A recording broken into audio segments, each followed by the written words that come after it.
윤석열 대통령의 운명을 결정할 헌법재판소의 선고가 이제 단 하루 남았습니다. 탄핵 심판의 주요 쟁점 그리고 헌재 결정 이후의 전망까지 짚어보겠습니다. 오늘은 손정혜 변호사, 허주연 변호사 두 분과 함께하겠습니다. 어서 오십시오. 안녕하세요. 네, 이제 내일 이 시간이면 결과가 나오고 정치권 등 양측의 희비가 이제 엇갈릴 텐데요. 지금 헌재는 철통 보안 속에 막판 작업을 하고 있는 것으로 전해집니다. 결정문 보완 작업을 한다고 하는데 이건 구체적으로 어떤 의미인가요? 네, 결정문은 예상컨대 굉장히 장문일 것으로 예상이 됩니다. 100페이지 가까운 장대한 분량에 대한 사실관계의 판단, 법리적인 검토, 각 쟁점별 판단이 들어갔을 것으로 보이는데요. 그 결정문은 국민들에게 알려주고 설득하는 기능이 있기 때문에 한자라도 오타가 나거나 오류가 발생해서는 안 되기 때문에 명확성과 정확성을 담보하기 위해서 한자 한자 혹시라도 오류가 없는가, 명확한 표현을 더 세세하게 할 수 있는가에 대한 최종적인 점검이 있지 않을까라는 생각이 들고요. 형식이나 이 표현에 있어서 부족한 부분이 있다라고 한다면 가다듬는 절차들을 오늘 하고 있지 않을까 생각합니다. 네, 자 이미 판결이 이루어졌다 이렇게 소식이 좀 전해졌는데 이런 최종 결정문을 다듬는 과정에서 이 막판에 결정이 뒤집힐 가능성도 있는 겁니까? 어떻게 보세요? 지금 흔히들 예상하시는 것처럼 최종적인 법정 의견까지 정해진 상황에서 결정문이 하나만 나온 상태라고 하면 이걸 다듬는 과정에서 결론이 뒤집힐 가능성은 그렇게 높지 않다 이렇게 예상을 해볼 수 있을 것 같습니다. 그런데 저는 한 가지 가능성을 좀 열어놓고 싶은 부분이 있는데요. 어떤 부분이냐면 그러니까 지금 이게 일반적인 경우에는 평의를 하고 평결을 한 다음에 선고를 하게 되고 평결 단계에서는 이미 법정 의견이 모두 공유가 되고 결정문이 쓰여져 있는 그런 상황일 가능성이 높습니다. 그런데 지금 윤석열 대통령 탄핵 사건 같은 경우에는 초미의 관심사인데다가 굉장히 중요한 사건이란 말이죠. 그렇다고 하면 선고 당일까지 보안 유지의 필요성이나 특히 일부의 얘기에 따르면 경론이 있어서 이렇게 선고길이 늦춰졌다 이런 분석이 나오고 있는 상황에서 평결 당시에는 경우의 수에 따라서 결정문을 3개 정도 혹은 그 이상 써서 지금 최종적으로 자구를 수정하고 있는 과정을 거치고 있고 선고 당일 아침 9시쯤에 모여서 최종적으로 법정 의견을 밝히고 자신이 개별적으로 작성한 별개 의견이나 부충 의견 같은 것들을 덧붙이면서 최종 선고 결정문을 마지막으로 보완할 가능성이 있습니다. 그렇다고 한다면 지금에 있는 결정문은 법정 의견이 완벽하게 결정되지 않은 상태일 가능성이 높거든요. 그렇기 때문에 이 선고는 끝까지 지켜봐야 되는 것이 아닌가 하는 생각이 듭니다. 네. 자, 헌재는 내일 원래 재판관들의 출근길을 취재하는 걸 전면 금지했었는데요. 이걸 제한적으로 허용하기로 또 바꿨습니다. 이렇게 바뀐 이유가 좀 뭐라고 보세요? 역사적으로 중요한 순간에 대한 선고 일정이기 때문에 그 장면 하나가 역사에 남을 수 있는 큰 국민적인 관심사가 되기 때문에 제한적이나마 허용을 하겠다. 다만 이것을 전면적으로 금지했던 것은 이 신변 보호나 여러 가지 안전상의 우려 때문에 이렇게 이제 제한했던 것으로 보이지만 신변 보호를 강화를 하면서 일부를 제한했던 것을 풀었다 이렇게 해석하는 것이 맞지 않을까 생각이 들고요. 종전에도 중요한 사건의 선고 과정에서 재판관들의 출근길이 취재를 통해서 국민들에게 알려지고 있고 박근혜 전 대통령 사건 때도 이정미 재판관의 헤어 그 용품이 이제 등장했을 정도로 많은 국민들이 또 그 출근길의 표정 하나하나 세심하게 살펴보면서 관심을 가졌던 만큼 국민들의 알 권리 보장 차원에서 일부를 이제 허용한 것으로 이제 선회하지 않았나라고 생각합니다. 네. 자, 이번 비상계엄 이후에 이제 윤 대통령 탄핵 심판 과정 모든 장면 하나하나가 아마 역사에 남을 그런 기록들이지 않을까 생각이 드는데 그런 기록들을 한번 정리를 해볼까요? 네, 일단 두 가지 측면에서 굉장히 이례적인 부분이 있었다 이렇게 말씀을 드려야 될 것 같습니다. 첫 번째는 윤석열 대통령 본인이 그동안의 전직 대통령 탄핵 심판과는 달리 직접 출석해서 자신이 변론을 하고 또 최후 진술까지 했다는 점에서 상당히 눈여겨볼 부분이 있었습니다. 총 11번의 변론 기일이 진행이 됐는데 8번 윤석열 대통령이 직접 출석을 했었고요. 그리고 마지막 이 최종 변론까지 합해서 발언 시간은 156분을 기록을 했습니다. 그리고 또 한 가지 주목할 부분은 어떤 것이냐면 굉장히 길게 수기가 이어졌습니다. 이게 역대 대통령 탄핵 심판 중에서 수기 시간이 가장 길었던 탄핵 심판으로 기록될 것이라는 생각이 드는데요. 올해 2월 25일에 변론이 종결이 됐는데 종결된 지 무려 38일 만에 선고가 이루어졌습니다. 사실 변론이 처음 시작할 때만 하더라도 변론기를 일괄적으로 지정하면서 약간의 반발도 있었고요. 그리고 굉장히 빠르게 진행할 것이다. 최우선적으로 고려를 해서 진행할 것이다라고 얘기를 해서 일부 이 피청구인 측 입장에서는 헌법재판이 다소간 졸속으로 진행되는 것이 아니냐 이런 얘기들도 나왔었는데 이렇게 최종적으로 변론을 종결한 다음에 선고까지 굉장히 긴 수기 기간을 거침으로써 이것이 졸속 재판이냐라는 것에 대한 어떤 주장은 좀 설득력을 잃을 상황이 아닌가 하는 생각이 들고요. 이게 노무현 전 대통령과 비교해 보면 변론 종결 후에 11일 만에 노무현 전 대통령 결과가 나왔었고 이 박 전 대통령은 2주 14일 만에 선고가 나왔었거든요. 그래서 상당히 긴 어떤 수기 기간이다 이렇게 보시면 될 것 같고요. 윤 대통령 최후 진술 글자 수가 무려 14,811자로 기록이 됐거든요.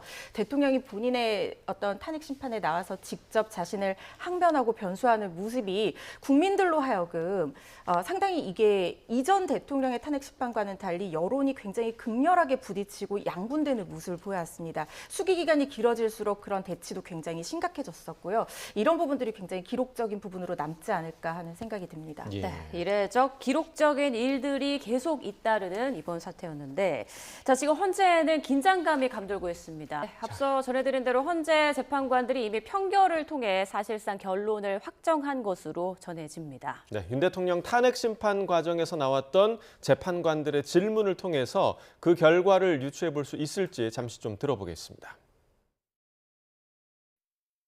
증인이 생각하는 이 사건 계엄의 목적은 거대 야당의 경종을 울리고 부정선거의 증거를 수집하기 위한 것, 이렇게 정리하면 됩니까? 네. 이러한 목적을 위해서 비상계엄을 선포할 수 있다, 이렇게 생각을 하시는 거죠. 그 비상계엄 요건은 네. 대통령님께서 판단하시는 것이기 때문에 네, 그리고 헌재가 유일하게 직권으로 채택한 증인이죠. 조성현 전 수도방위 사령부 제1경비단장에게 한 질문도 이어서 들어보겠습니다. 증인은 00시 31분경부터 01시 사이에 수방사령관으로부터 국회 본청 내부로 진입해서 국회의원들을 외부로 끌어내라는 지시를 받은 사실이 있습니까? 00시 한 45분 어간인데 그렇게 임무를 부여받았고 여러 가지 과정을 통해서 그 임무는 변경되었습니다. 그러니까 정확하게 워딩이 본청 안으로 들어가라, 국회의원을 끌어내라 이렇게 했단 말입니까? 그렇습니다. 내부로 들어가서 의원들을 끌어내라. 네, 그러니까 재판관들의 송곳 같은 질문이 이제 증인 신문에서 이어졌다 이런 평가가 이어졌었는데 먼저 손정혜 변호사님은 어떤 재판관의 질문에 좀 의미가 있었다고 보십니까? 모두 다 의미 없는 질문은 없었을 거라고 생각합니다. 다만 이제 재판관들 중에도 주도적으로 많은 시간을 할애해서 직접적인 질의를 한 재판관들이 대표적으로 한 2명 정도 생각이 나는데요.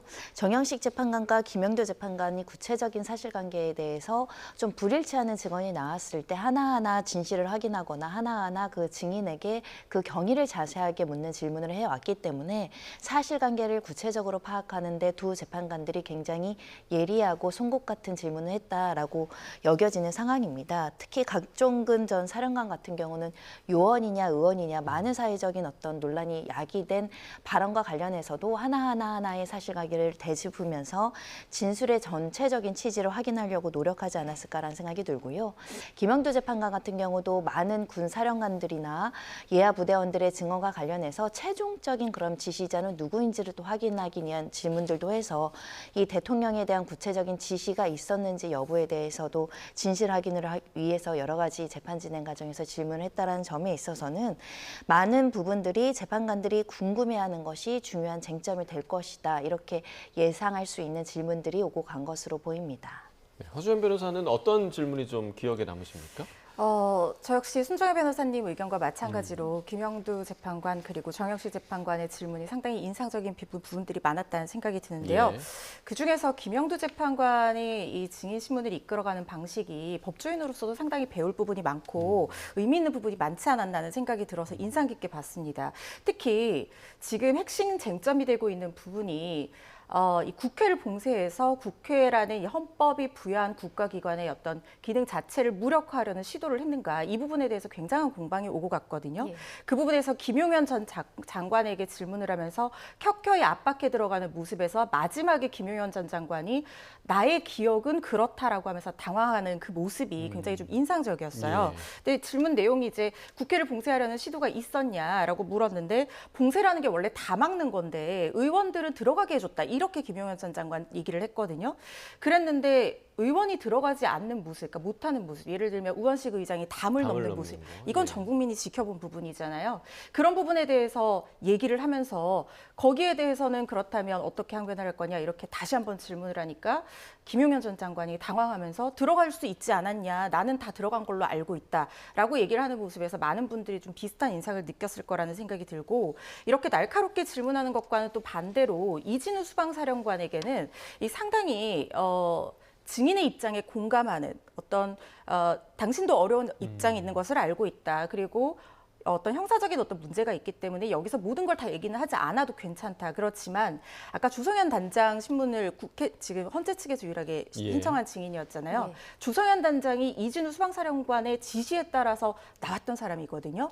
그러니까 주성현 단장이 부하인데 만약에 당신이 이 부분에 대해서 증언을 만약에 자신이 책임이 져야 된다는 어떤 취지의 증언을 하게 된다고 하면 주성현 단장도 마찬가지로 증언을 하게 될 수밖에 없다. 이 처지에 대해서, 부하의 처지에 대해서 한 번쯤은 생각해봐라라고 하면서 실질적인 실체관계 진실을 끌어내려니까 부하를 생각하는 어떤 마음이라든가 아니면 자신이 처한 처지에 대한 공감으로 뭔가 이 어떤 그 장벽을 누그러뜨리는 그런 모습들이 상당히 인상 깊었다라는 생각이 듭니다. 네. 자, 그런데 헌재 재판관들이 그 윤 대통령 측에서 거듭 제시한 부정선거 의혹에 대해서는 질문을 하지 않았단 말이죠. 이 부분은 좀 어떻게 생각하세요? 부정선거의 의혹이 실체가 있느냐, 진실에 부합하느냐는 이 사건 관련한 위헌성을 판단하기에 아주 큰 쟁점이 아니기 때문에 이 부분에 대한 질의는 굉장히 제한되어 있고, 오히려 이 증인신문이라든가 여러 가지 증거조사 과정에서 부정선거와 관련한 증인도 채택을 하고 관련된 기관의 사실조회를 하든가 이런 기회는 주었지만 아주 큰 쟁점으로 볼 여지가 많지 않기 때문에 직접적인 질의 과정들은 많이 축약되어 있었다, 이렇게 볼 수 있을 것 같습니다. 결국 부정선거라는 것은 피청구인 측에서 주장하는 비상계엄을 선포할 수밖에 없었던 그 당시 위기 상태라든가 국가적인 위기를 이제 설명하고자 하는 부분들이 있지만, 오히려 이제 재판관들 입장에서는 아까 비상계엄의 목적과 관련해서 김용현 장관에게 물어봤잖아요. 결국 우리 법과 관련된 헌법이 규정하는 비상계엄 선포의 요건이라는 것은 국가가 전시사변에 준하는 위기 상태에서 도저히 기존의 경찰력만으로는 사회 질서를 유지하기 어려워서 군병력을 필수적으로 투입할 만큼의 굉장히 중대한 위기가 존재했는가, 이게 굉장히 중요한 것인데 거기에 견주어서 부정선거가 그에 상응하는 목적으로 평가되기 어렵기 때문에 부정선거 이슈는 다소 재판관들의 관심사가 아니었던 것으로 보입니다. 네.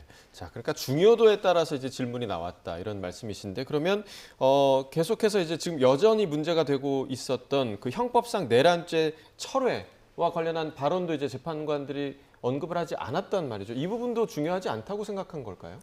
이 부분은 여러 가지 해석을 낳을 수 있는 부분입니다. 특히 지금 각하를 주장하는 입장에서는 이 탄핵 소추 사유에 애초에 내란죄가 포함이 되어 있었는데 이게 변론 준비기일에서 행위별로 정리해달라라는 어떤 요청이 있었고, 거기에 따라서 국회 측에서 내란죄를 형법적으로 판단하는 부분은 빼달라라고 해서 이게 정리가 된 부분이란 말이죠.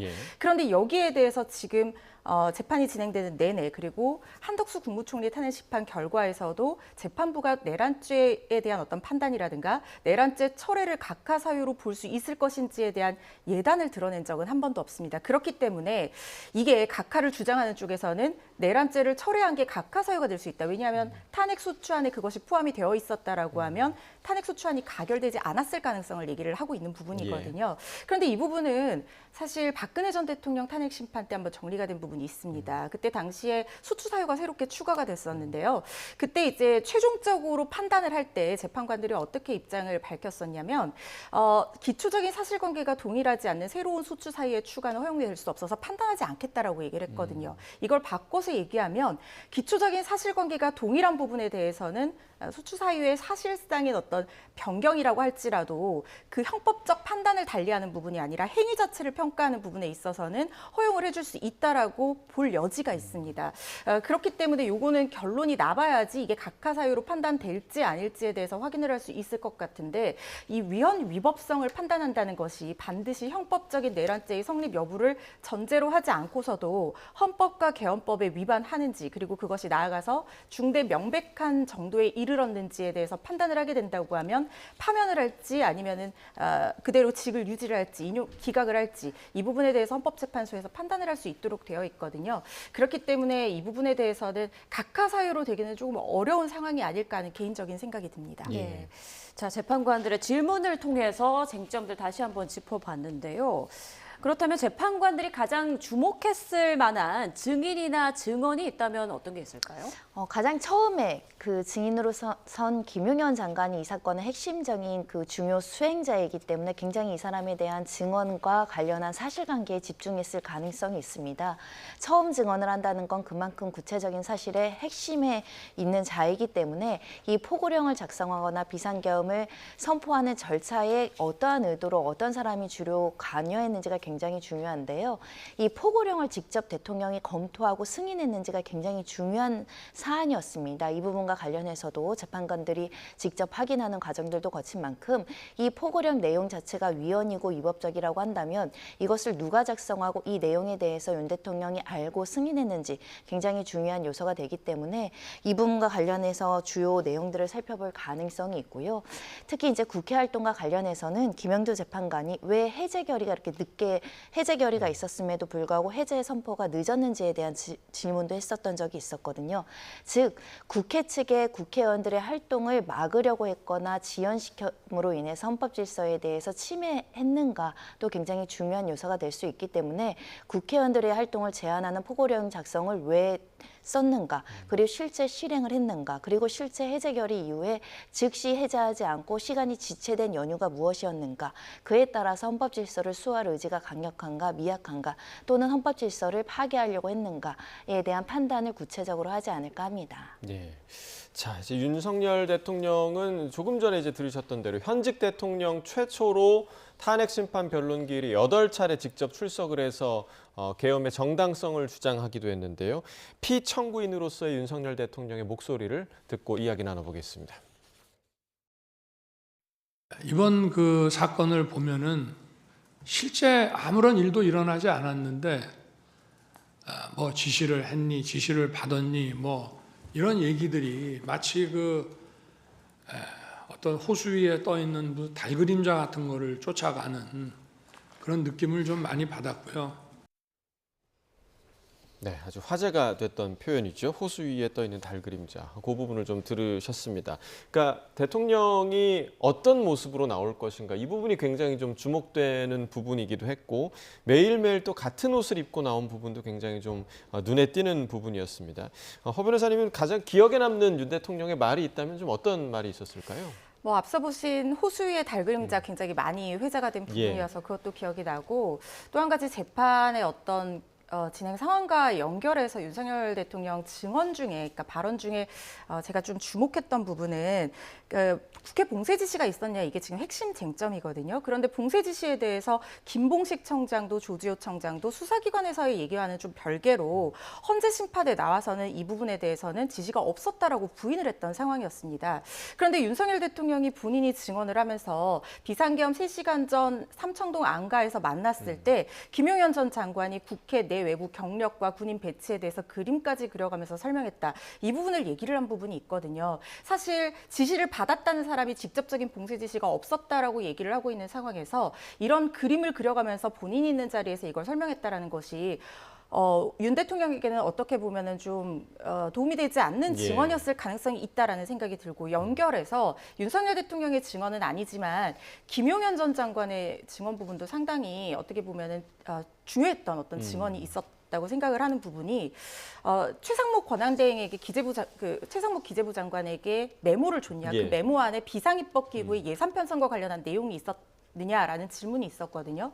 그런데 거기에 대해서 김용현 전 장관이 자기가 쓴 것이라고 시인을 해버렸습니다. 사실 이 부분은 뭐 체포 지시가 국회의원을 포함한 체포 지시가 있었다, 봉쇄 지시가 있었다, 이게 홍장원 전 차장의 메모가 어떤 신빙성을 잃어가고 있고 곽종근 전 사령관의 진술이 오락가락하는 상황에서 이것은 어떻게 보면은 본인이 진정 성립을 인정하고 원본까지 있다라고 얘기함으로써 증거로 채택되는 결과로 이어졌거든요. 그렇기 때문에 이 부분은 김용현 장관으로서는 뭐 그때 당시에 어떤 국회의 예산 문제와 관련해서 얘기하려는 취지였다라고 항변을 하긴 했습니다만 불리하게 쓰일 수 있는 증언을 한 것이 아닌가 하는 생각이 듭니다. 예. 네. 자, 내일 탄핵 심판 결과에 따라서 윤석열 대통령의 거취가 달라지게 되는데요. 내일 주문이 낭독되는 즉시 효력이 발생을 하는 거죠. 네, 파면이라는 국민의 시인님에 대한 뭐 배반이 있다라고 한다면 그 직을 상실하는 선고가 즉시 효력을 발생한다라고 말씀드릴 수 있고요. 신분상으로는 바로 전직 대통령의 신분으로 이제 변화가 되기 때문에 예우나 여러 가지 경우도 현직과 전직의 차이가 있을 수 있다 이렇게 말씀드릴 수 있고, 반대로 탄핵이 기각된다고 한다면 직무정지 상태가 즉시 이제 해제돼서 효력이 발휘되지 않습니다. 그런 만큼 즉시 복귀해서 대통령직으로서의 업무를 수행할 수 있는 지위에 다시 서게 된다 이런 말씀을 드릴 수 있고요. 헌법재판소법에 따르면 파면이 된다고 하더라도 민형사상의 어떤 책임을 면제하지 않는다거나 공무단임권이 한 5년간 제한된다 이런 별도의 규정이 있어서 이 탄핵 심판이 인용될지 기각될지에 대해서 지에 따라서 신분의 효과는 상당히 달라질 수 있습니다. 네. 자, 이제 내일 헌재에 주문이 나온 이후에 여러 가지 상황을 좀 예상을 해볼 수가 있는데 헌재의 결정에 따른 이후 상황을 조금 정리를 좀 해볼까요? 네, 일단 헌재가 만약에 인용을 한다라고 하면 그 주문을 인용하는 그 시간까지도 부가적으로 기재가 되거든요. 예. 왜냐하면 주문을 선고하는 그 즉시 효과가 발생하기 때문인데 인용을 한다라고 하면은 그 즉시 대통령직을 잃게 되는 것이고 헌법에 따라서 60일 이내 대통령이 거리된 경우에는 60일 이내에 조기 대선을 실시하도록 되어 있습니다. 그러면은 4월 4일 기준으로 6월 3일까지가 시한이 되거든요. 네. 6월 3일이 이제 화요일이기 때문에 6월 3일에 마지막 시한에 이 대선이 실시될 가능성도 있지만 사람들이 투표를 많이 할 수 있는 일요일인 6월 1일 정도에 대선이 시행될 수 있다. 이런 예측도 지금 나오고 있는 상황이고, 만약에 기각 또는 각하가 된다라고 하면 그 즉시 윤석열 대통령은 직무에 복귀를 하게 됩니다. 그러니까 예. 대통령으로서 모든 권한을 다시 행사할 수가 있게 되는 거예요. 그런데 한 가지 문제가 남는 게 어떤 부분이냐면 바로 내란죄에 대한 형사재판 문제입니다. 우리 법에서 현직 대통령은 이 형사상 재직 당시 형사상 소추를 받지 아니한다라고 규정을 하고 있습니다만은 내란죄라는 것은 이 소추에 예외되는 범죄에 해당하거든요. 그런데 문제는 뭐냐면 이 소추 안에 기소만 포함을 할 것인지 아니면 재판을 받는 것까지 포함될 것인지, 그리고 이미 진행 중인 재판 현직 대통령으로서 복귀를 했을 때 어떻게 진행할 것인지에 대해서 아직까지 선례가 없는 상황입니다. 그렇기 때문에 이 부분에 대해서는 굉장한 논란의 여지가 있을 수 있고, 저의 개인적인 판단으로는 재판이 정지가 되거나 설령 진행이 돼서 만약에 무죄가 나면 상관이 없겠지만 유죄로 형이 확정이 된다고 하더라도 최소한 형의 집행은 국정공백을 최소화하고 직무집행의 안정성을 기하기 위해서 임기가 마치고 나서 이루어질 것이라는 예상이 되기는 합니다만 예. 이 부분에 대해서는 정해진 것은 아직까지 없는 상황이기 때문에 치열한 공방이 일 것이다라고 생각하는 부분입니다. 네, 그러니까 내일 선고 결과에 따라서 형사재판의 향방도 좀 달라질 수 있다 이런 말씀해 주셨습니다.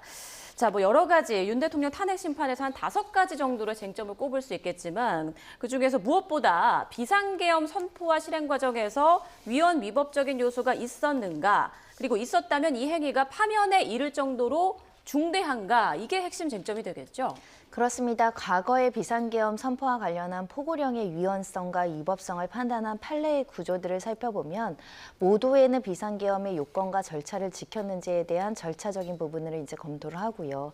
그 포고령의 내용이 우리 국민의 기본권을 중대하게 제한을 하거나 헌법 질서를 중대하게 침해했는지 여부를 판단하는 것인데, 결론적으로 이제 포고령 같은 걸 보시면 영장이 없이도 체포를 하거나 수사하고 처벌받는 내용들이 있기 때문에 이 부분들은 재형법정지를 위반했는가 또는 영장주의를 위반했는가, 표현의 자유라는 헌법적 가치에 대한 기본권을 중대하게 제한했는가, 국회의원들이 헌법기관으로서 헌법기관의 활동을 근거 없이 제약을 했는가, 그리고 처단한다는 표현이나 이런 것들도 관련해서는 그 처벌과 관련한 그 형사소송법이나 형법상의 절차를 지키지 않은 부분들이 위법적이고 나아가서 매우 위헌적인가 이런 부분들에 대한 판단이 포함되지 않을까라는 생각이 들고요.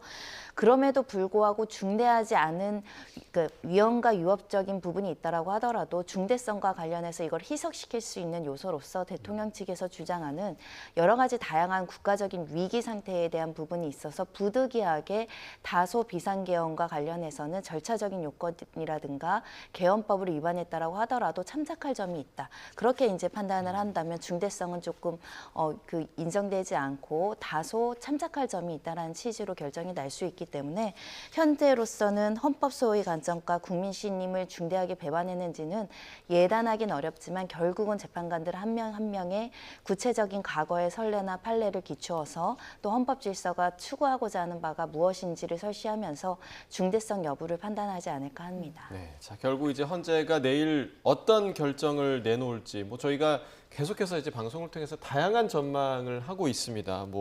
인용일 것이다, 기각일 것이다, 각하일 것이다. 만약에 인용이라면 몇 대 몇일 것인가 이런 다양한 전망이 좀 나오고 있는데 좀 어떻게 좀 보십니까? 굉장히 다양한 시나리오가 나오고 있고 또 진행 경과에 따라서 우세한 시나리오도 바뀌어 온 것 같습니다. 8대 0이라는 인용이 나올 것이다. 왜냐하면 이게 만장일치 의견을 얘기를 하는 건데 그런 예상이 사실은 초반에는 굉장히 유력했습니다. 왜냐하면 노무현 전 대통령 탄핵 심판 때는 재판관들의 실명이 기재가 되지 않았었는데 이게 법이 바뀌어서 박근혜 전 대통령 탄핵 심판 때는 재판관들의 실명이 기재가 되게 되고 이것이 지금 사실상 굉장히 국론이 분열되어 있는 상태에서 재판관들로서도 부담으로 작용하고 만약에 의견이 갈리게 된다라고 하면 이후에 어떤 국론 분열 상황을 봉합하기가 상당히 어려울 것이다. 이런 얘기들도 있고 또 이번 윤석열 대통령의 어떤 비상계엄 선포와 포고령 1호의 내용 이런 것들의 일련의 행위가 위헌 위법이 명백하고 중대하다라고 판단을 해서 8대 0이 나올 것이다. 이런 전망이 우세했던 반면에 지금은 4대 4 의견이 굉장히 많이 나오는 것 같습니다. 그러니까 지금 윤석열 대통령이 대통령 신분이기 때문에 인용으로 법정 의견이 정해지려면 인용 의견이 최소 6명이 나와야 되거든요.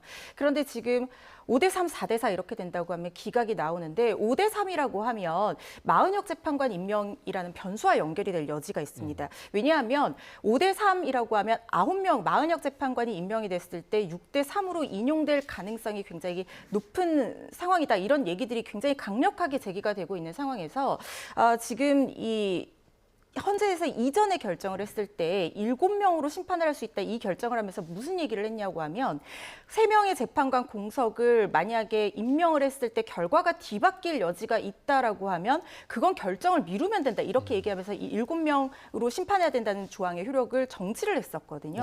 그렇기 때문에 이번 상황을 끌어와서 판단을 해보면 마은혁 재판관을 임명했을 때 결과가 바뀔 여지가 있다라고 하면 5대 3으로 이 기각을 한다는 것이 헌법재판관들로서는 상당히 부담스러운 측면이 있을 것이기 때문에 만약에 기각 또는 각하가 된다고 하면 4대 4 의견이 나오지 않을까 이런 전망들도 지금 상당히 설득력을 얻고 있는 상황입니다. 네, 지금 여야 양측에서도 4대 4, 8대 0 각자에게 유리한 시나리오로 지금 전망을 내놓고 있는 상황인데요. 자, 그리고 유독 이번 윤 대통령 탄핵 심판을 앞두고 헌법재판관들의 그 정치 성향이라든지 이런 부분도 많이 거론이 됐거든요. 이 부분도 결과에 어느 정도 영향을 미칠 수 있다고 보시나요? 개인적인 철학과 정치적인 성향이 일정 부분 반영되지 않을 수 없는 구조이긴 하나 그것이 결론을 바꿀 수는 없다라고 저는 개인적으로 생각을 합니다. 각자가 가지는 정치적인 성향이 있다고 하더라도 기준점이라는 법과 헌법이라는 것을 최대한 부합하게 판단을 하는 것이 재판관들의 책무이기 때문에 내가 어떤 특정의 성향이 있다고 하더라도 이 사실관계와 법리에 위반하면서까지 결론을 바꾸지는 않을 것이다. 그런 기본적인 신뢰와 존중의 태도가 있고요. 만약에 많은 분들의 예상과 다른 어떤 판단이 나오려면 기존의 대법원 판례나 기존의 헌법재판소에서 기준점을 세웠던 탄핵 심판의 요건들 이런 것들에 대해서 완전 새로운 어떤 판단이 나와야 되는 상황이거든요. 그렇지 않는다고 한다면 기존 질서 내에서 기존에 가지고 있는 법과 헌법에 따라서 축적된 판례들을 통해서 우리가 결론을 합리적으로 유출해내는 것이 재판관들이 해야 되는 역할이라고 보기 때문에 내가 가지는 성향보다 기존의 질서에 부합하게 판단을 할 것이다. 그런 존중의 마음을 담고 있고 그런 만큼 굉장히 중대한 사건일 뿐만 아니라 우리 현대사에서 향후 수백 년 동안 시금석이 될 수 있는 대통령의 권한이 범위 내라든가 비상계엄의 요건이라든가 의미라든가 비상계엄을 어느 목적으로만 할 수 있는지에 대한 굉장히 중요한 역사적인 기준점을 만드는 만큼 개인의 어떤 성향과 개인의 어떤 선입견보다는 기존의 역사에 부합하는 판단을 하지 않을까라고 생각해 봅니다. 네, 자, 그런 얘기도 많더라고요. 그러니까 주문을 언제 낭독하느냐, 그러니까 서두에 낭독하느냐, 나중에 낭독하느냐에 따라 결과가 달라질 것이다. 이 부분은 내일 어떨 거라고 좀 보세요? 사실 이게 왜 그러냐면요. 헌법재판소의 이 탄핵 심판은 형사소송법을 준용을 하게 되는데 일반 민사사건 같은 경우에는 주문만 읽고 끝내지만 형사사건 같은 경우는 이유를 먼저 읽고 마지막에 결론을 얘기하는 순서로 흔히 이 판결을 선고를 합니다. 왜냐하면 형사사건은 결론이 하나예요. 유죄냐 아니면 무죄냐 이 결론으로 이어지는데 그런데 이걸 탄핵 심판으로 그대로 가져와 보면 탄핵 심판은 결론이 여러 개가 날 수가 있잖아요. 네. 인용, 기각, 각하 이렇게 3개가 날 수가 있기 때문에 이 부분을 만약에 만장일치로 인용이 된다 또는 만장일치로 기각이 될 수도 있는 거니까요. 예. 그렇다고 하면 이유부터 먼저 읽고 결론을 나중에 할 것이다. 그래서 만약에 주문을 먼저 읽지 않는다면 인용 또는 기각으로 결론이 하나로 날 것이다. 이렇게 뭐 지금 인용이 많이 점쳐지고 있는 상황이니까 그런 예상을 하시는 분들, 인용을 원하시는 분들은 그렇게 예상을 하시는 분들이 예. 있는 것 같은데요. 그런데 이게 법원 실무제요에 있는 내용이긴 합니다만 이게 뭐 강행 규정으로 못 박혀 있는 부분은 아니거든요. 그래서 관례상 따를 거라는 생각이 들지만 만장일치로 어떤 결론이 나왔다고 하면 이유를 먼저 읽고 주문을 선고하는 그런 순서로 낭독을 할 거라는 생각이 들지만 바뀔 수도 있기 때문에 이거는 뭐 예단하기는 좀 어려운 부분이다 이렇게 말씀드려야 될 것 같습니다. 네, 내일 윤 대통령이 선거의 모습을 드러낼지도 관심이었는데 오늘 출석하지 않겠다라는 입장을 밝혀왔습니다. 뭐 질서 유지와 대통령 경호 문제를 이유로 들었는데요. 뭐 길게 좀 고심을 한 것 같아요. 그렇습니다. 일단 합리적인 결정이라고 저는 생각을 하고요. 안 그래도 지금 질서유 유지를 위해서 한치의 오차 없이 한치의 인명사고가 없이 준비를 하기 위해서 만만의 그 대비를 하고 있는데 대통령이 이동동선 모두 다 지금 경호를 배치하려고 한다면 이 경찰력이라든가 관련된 기동대 인력이 분산될 수밖에 없기 때문에 하나라도 질서 유지에 도움되는 쪽으로 판단을 하자 이렇게 내부적으로는 고심해서 결정한 것이 아닐까 생각이 들고 과거의 두 대통령들도 모두 다 선거기일에 참석하지 않고 생중계로 관련된 내용이라든가 이런 것들을 청취했다라는 측면에서도 윤 대통령도 마찬가지로 한남동 간저에서 이 선거 결과를 이제 방송을 통해서 확인하지 않을까 예상하고 있습니다. 네. 자, 지금 헌재 주변에 이제 진공 상태가 됐다라는 모습도 저희가 조금 전에 보여드리기도 했고 또 헌재 인근에서 충돌이 벌어지지 않게 완충 공간을 미리 확보했다라는 소식도 들렸는데 이게 또 어떤 의미입니까? 지금 100m에서 150m까지 진공 상태를 만들겠다라고 얘기하는 것은 사실상 집회 시위를 하는 인원 또는 기자회견을 하기 위해서 들어가는 인원들을 모두 차단하겠다. 접근 자체를 차단하고 그 주변에 모두 위해 요소를 미리 없애겠다라는 그런 어떤 경찰의 결정이라는 생각이 듭니다. 예. 왜냐하면 그동안 헌법재판관의 집 자택에 대한 테러 행위라든가 집회나 시위를 통한 무력 충돌이라든가 이런 것들이 상당히 많이 발생을 했었고 그로 인해서 서부지방법원에는 거의 뭐 소요 사태에 이를 정도의 어떤 충격적인 그런 모습들도 우리 국민들이 지켜봤었고 예. 특히 이 대통령 탄핵 사건이라는 것의 성격 자체가 워낙 국민적인 관심사가 중대한 사건인데 윤석열 대통령의 탄핵 사건은 지금 여론이 상당히 양분된 데다가 이 양측의 갈등이 굉장히 고조가 되어 있어서 사실 탄핵 심판 선고가 또 늦춰지면서 그 갈등이 점점 더 높아진 그래서 과열된 양상으로 보이고 있는 상황이란 말이죠. 그렇기 때문에 경찰로서는 가장 그 갈등이 정점에 이를 선고 당일에 어떤 유혈 사태라든가 최악의 상황을 방지하기 위해서 이런 조치를 취했다라는 생각이 들고요. 그리고 만약에 이 선고 직후와 그 앞뒤 한두 시간 정도는 일반인의 통행조차 완벽하게 차단하는 그야말로 그 주변에 아무도 진입하지 못하게 하는 그래서 헌법심판에 참여하는 사람들뿐만 아니라 헌법재판관의 신변 보호까지도 고려를 해서 이렇게 결정을 하고 있는 상황이 아닌가 하는 생각이 듭니다. 네, 선고 당일인 내일은 전국 경찰관서에 가포 비상이 발령될 예정이라고 하고 오늘 서울에는 의료 비상, 지방엔 병호 비상이 각각 또 발령됐다고 하더라고요. 이게 어떤 조치인가요? 네, 일단 전국 경찰 모두 비상체제 근무에 돌입했다. 가능한 가용 인력의 어떤 그 수준을 이제 가포 비상, 의료 비상, 병호 비상 이렇게 나눴다라고 보시면 될 것 같은데요. 가포 비상은 가용할 인력의 100%를 동원한다는 것이고, 의료 같은 경우에는 50%, 그리고 병호 같은 경우는 30%를 이제 가용할 수 있다. 이런 측면에서는 지금 전국에 많은 경찰들이 해야 할 업무가 많지만 최우선적으로 내일 조그만한 불미스러운 일이 없도록 가용한 인력을 최대한 확보해서 최대한 투입할 수 있는 준비 태세에 이르렀다라고 보셔야 될 것 같고요. 그런 만큼 조금이라도 폭력적인 사건이 발생하거나 폭력적인 행동을 준비하는 행위 모두 다 예방해야 되고, 특히 적발 즉시 적절한 조치가 있어야 되지 않을까 합니다. 네, 자 마지막으로 이제 잠시 뒤에 5시에 결과가 나온다고 조금 전에 들으셨습니다. 그러니까 헌재가 일반 국민 방청석도 지금 배정을 했는데 20석에 불과하긴 하는데 지금 9만 명이 넘는 신청자가 몰렸다고 하더라고요. 그만큼 관심도가 높은 걸 좀 보여주고 있죠. 네, 아까 제가 말씀드린 지금 과열된 분위기를 어떻게 보면 이 수치로도 확인을 할 수가 있다, 예. 이런 생각이 드는데요. 일반 방청석 20석이 지금 개방이 됐습니다. 그런데 1일 오후 4시부터 오늘 오후 5시까지 이제 신청을 받는데 벌써 지금 9만 명이 넘어섰다라고 하는 것은 역대급 경쟁률을 얘기를 합니다. 박근혜 전 대통령 탄핵 심판 때도 굉장히 국민들의 관심이 높았었는데 그때 24석이 공개가 됐었거든요. 근데 19,000명 정도가 신청을 해서 거의 뭐 800대 1 정도의 경쟁률을 보였었는데 지금은 진짜 그걸 훨씬 더 상회하는 수준의 경쟁률을 보이고 있는 상황이다라는 생각이 들고요. 그만큼 열기가 뜨겁다라는 것은 감정적으로 고조된 상태에서 약간의 트리거, 그러니까 어떤 방아쇠를 당기는 것만 있으면 어떤 불미스러운 일로 이어질 가능성을 배제할 수 없다는 얘기로도 연결될 수 있는 부분이라는 생각이 들어서 예. 더 긴장해야 되고 또 경찰들로서도 더욱더 어떤 경계 경호를 강화해야 되는 상황이다라는 생각이 듭니다. 윤 대통령 탄핵 심판 선고 내일 오전 11시 저희 YTN에서도 생중계로 전해드릴 예정입니다. 어떤 결과가 나오든 성숙한 시민의 자세로 절대 충돌 등 불상사는 없어야겠습니다. 지금까지 손정혜 변호사, 허주연 변호사와 함께했습니다. 고맙습니다.